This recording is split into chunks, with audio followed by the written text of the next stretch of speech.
by Bertay Fişekçi. Let's hear first of all Bertay's expectations. Thank you. Who in this room has watched Necil live for a speech? Okay, we can see now we have a new generation of the audience, new people, so we need to start seeing Necil with proper 5 to 7 minute speeches or 4 to 6 minute speeches again in this club, and I'm happy I'm a tool of doing that. Icebreaker is the first speech of Pathways. We would like to hear more about Necil, and we would like to learn about him as if he just started this club 10 days ago. Congratulations already and good luck. Thank you. Mr. Necil is a retired white-collar worker, currently part-time university instructor and corporate trainer. He delivered his first icebreaker speech back in 2015, and today he will deliver his second icebreaker as he wants to release himself from Bertay's constant pressure on this issue. The stage is yours. Thank you. I'm thought that in order to get the audience attention, you have to start your speech with a question. So I'm going to do that. How many of you here were born in Istanbul? In Istanbul, born in Istanbul. Very good. So I was also born in Istanbul. For the rest of the audience, welcome to Istanbul. Most probably I am the longest living creature in this room who has been living in Istanbul since he was born. I was born, raised, educated, found work, married, became father in Istanbul. My first public speaking experience did not take place in Istanbul, so it took place in Ankara. Well, my divorce period was quite, turbulence, I should say. I'm not going to go into that detail, but it happened that I had to come up with a new idea which did not exist in Turkey. So I studied so hard on that idea that the press got interest on me. It was about children's rights in divorced families. Anyway, so the newspapers were so interested in that idea, which I found a lack of judiciary system in Turkey and a lack in the knowledge of the psychiatrists and psychologists in Turkey, that they thought that I had something to say.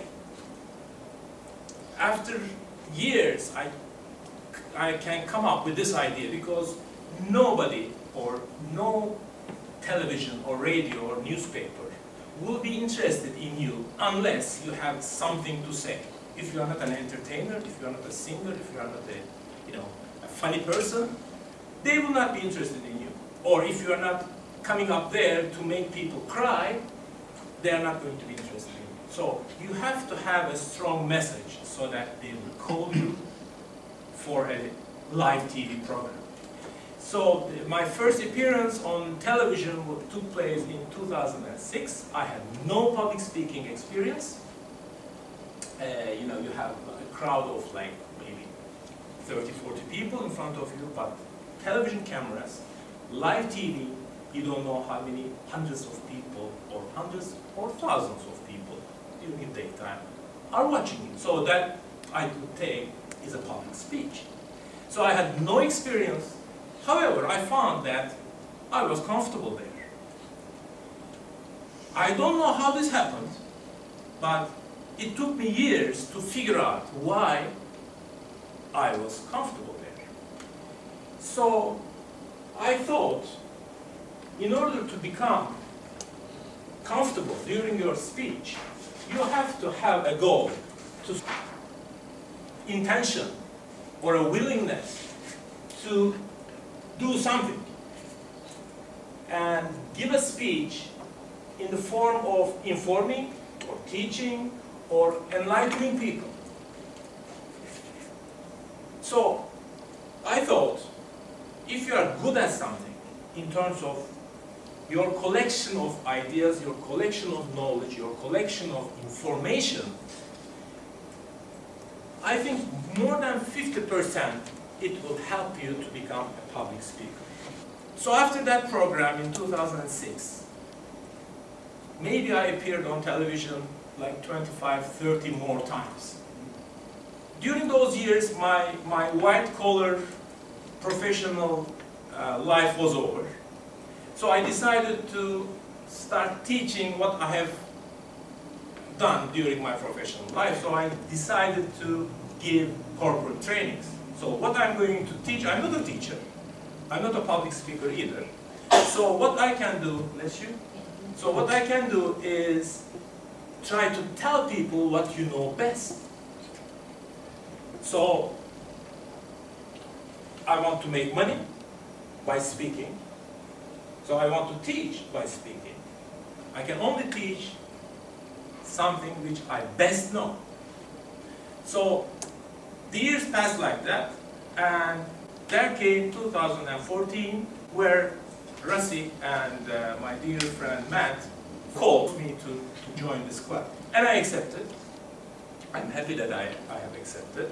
But the problem was, here you are not on the stage to tell what you best know. So you have to research something, come up with some ideas, or go through some information, come up with an idea, and deliver this idea within a limited time. So this didn't happen to me during my past performances, or if you call them performances. So what I did was, I like to question things. I like people to persuade to question things, to rethink their values, to reconsider their viewpoints in life. And I decided to come up with 10 concepts, and I put the titles of my speech, blah, blah, blah, reconsidered. So these were 10 speeches that I delivered during my life in Toastmasters in Istanbul. So this happened between 2014 or 2015, by the end of 2017.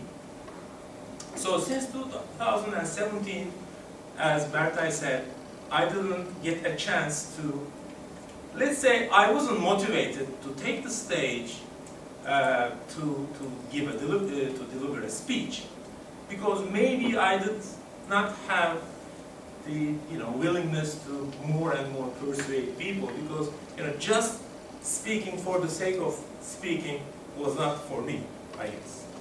So my final words is that, okay, today I'm giving you my second icebreaker. I hope I have broke the ice. But I'm just asking you to consider this. Have an information on something. My advice is, try to decide what you are best at. If you are full of that information, and if you think you are better than the other people in terms of that subject, you are in a position to deliver your knowledge to those people in front of you. I think you will be overcoming the most of your fear of speaking. This is my last words. Thanks for listening.